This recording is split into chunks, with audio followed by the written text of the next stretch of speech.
Halo guys, assalamualaikum warahmatullahi wabarakatuh. Selamat sore buat semuanya. Hari ini kita sedang buat kue kepang beras guys.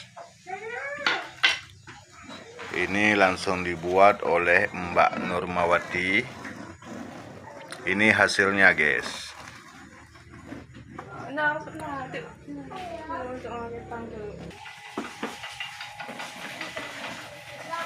Beginilah cara pembuatan kepang beras guys.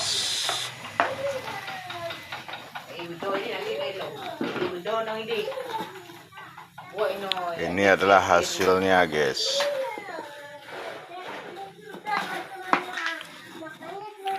Selain kepang beras, kita juga ada order untuk bolu guys.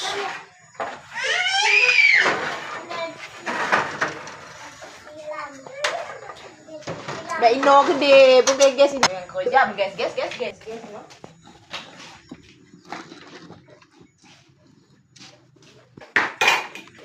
Selain bolu juga kita buat kue jaring laba-laba guys.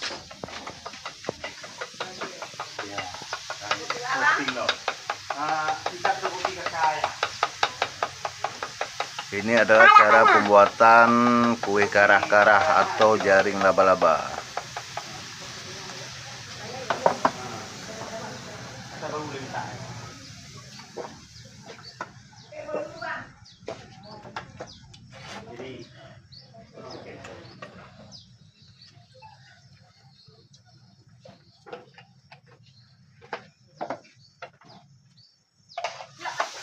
Apa mau?